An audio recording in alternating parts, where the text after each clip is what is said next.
is already here and I am putting together my bullet journal. For inking or drawing, I'm using zero point 0.3 Sakura fine liner, and for calligraphy and highlights, I'm just using some brush pens which I bought on a whim. I start off the setup with a cursively written May Slay, just to tell myself, girl, we are slaying. And even if it's not my day, to remind myself, May slays, you slay, me slay, all of us are slaying here. I also chose cursive handwriting to remind myself, let some things go with the flow. Don't try to put everything in a box, in a frame and just like the way you want it to be. Let some things go with the flow. This month's theme is going to be watermelons. I wait for watermelons all year round. When I was a kid, I used to eat watermelons all year round. But now I have grown up and I forget to eat watermelons.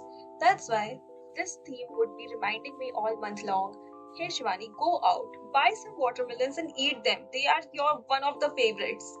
And also they are very easy to draw. They are just little triangles with circular base. On the top of that, I added some leaves here and there because come on, leaves are also very easy to draw. At least for me, I used to draw leaf diagram in all of my biology classes. During the whole process, you can see me picking up the pen, making a small dot, and then starting again. I picked it up from a fellow journaling friend. I don't know, everything was looking so cute. I said, I must try that out. Say, using this kind of lining gives you a little more control over your curves, your contours, and on the top of that, it also adds depth to the doodles. For the quote of the month, I am going with, don't let the seeds stop you from enjoying watermelons. Yes, you got it. I don't like watermelon seeds. I need my watermelon seedless. And because of this reason, sometimes I just don't eat watermelons as I will have to put in the effort of separating the red pulp from the seeds. Because my philosophy of life is you have to put in so much of effort in everything. If you're studying, you have to put in effort. You have to use your brain. If you are doing your job, you are shopping in the mall or on whatever websites you use for shopping, you have to use your brain in all those things. At least while eating, you should not have to use your brain for making some decisions like, okay, I have to remove this from here, that from there. No, that time should be just for enjoying the food. And if that food is giving me so much of tension that I have to separate seeds and bones, I just stop eating it. But other way of looking at this is that come on, you have waited for one whole year to eat those watermelons, and it will only stay for around 1 to 2 months. So maybe we should take those efforts. And the best would be if you figure out a way to enjoy that effort. Like some people I know, they play games with those watermelon seeds. That's why I'm keeping this quote here so that it reminds me to do similar things while eating your watermelon as well as in my personal life. For the main doodle of the page, I made a bowl of watermelon itself containing watermelon cubes. I don't know how many times I have said watermelons in whole of this video, but that's the theme, right?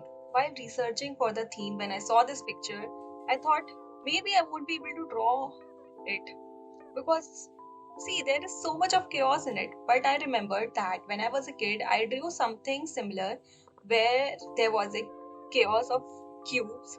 So I thought maybe I should try it. I might not be able to make it the best version, but I might be able to make some version of it that I might like. So I just made it. And I am very satisfied with my end result. For the highlights or coloring part, I used pinkish red, pale green, and dark green. I really like how pink and green are on the contrasting side of the color wheel. So they make a good combination right now on this sheet. And even if my doodles are little bit childish, they look good with this color combination. This is at 4x speed. So please don't think I do the highlights in this speed. I didn't want it to add too much of color but needed some color. So I just highlighted here. And you guys also know how satisfying it is to just fill in the colors. So I would remain silent for a little while and let you enjoy the coloring.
After the month page, I made the month at a glance page. This is my favorite page of all as I get to write in it in small sentence.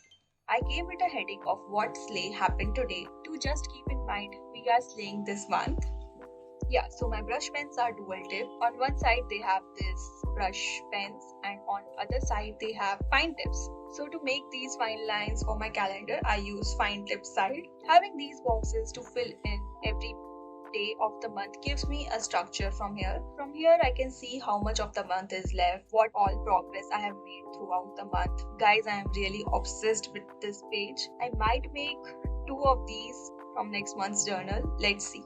I just line the whole calendar with the fine liners. I keep the headers of the month separate from the main block where I write all the dates because that just give a little more dimension. I highlighted the headers with brush pen and write days of the week using block letters as now we are going to the structured part of our journal. I designed my journal in such a way that even if in the whole of my life there is chaos, when I open my journal everything is structured and everything has a system.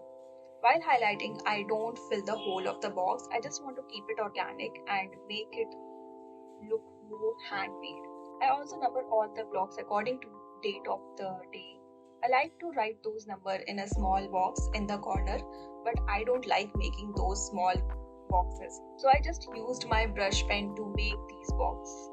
This this makes the process fast and easy. Then I number the blocks to tell me every month we are these many days into the month. After making the main block of the page, I just added some watermelons and leaves at the bottom and on the left side of the page. These leaves are looking like koi fish, so maybe I should keep my next month's bullet journal theme to be koi fish. Let me know in the comments if you want that.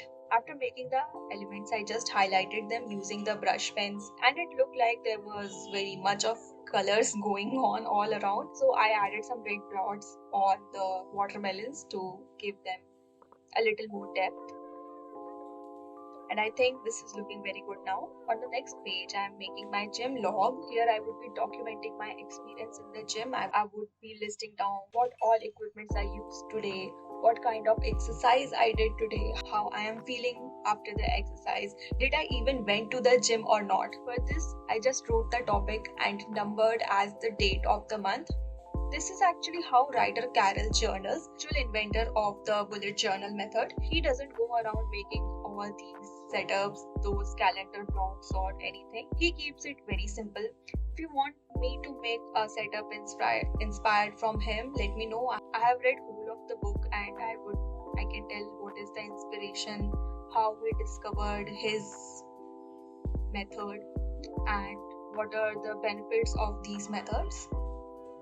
Apart from the numbers, I just added watermelons and leaves in the middle of the page to give a page little bit of partition and some colors.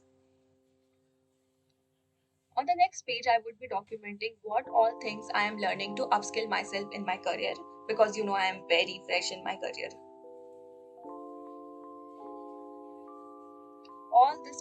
On this page, I just wrote numbers according to date of the month and did not added any doodles because I wanted to give you look and feel of Ryder Carroll's journal.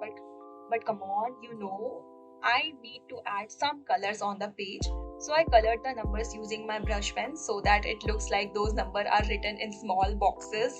For weekly log, I mentioned it on the top what week it is from start date to end date of the week and then simply divide each page into 4 blocks, making lines in the center. This gives me 8 blocks, 7 for 7 days of the week and 1 for my affirmation or quote, whatever I want to remind myself in that. I'm a huge believer of affirmation.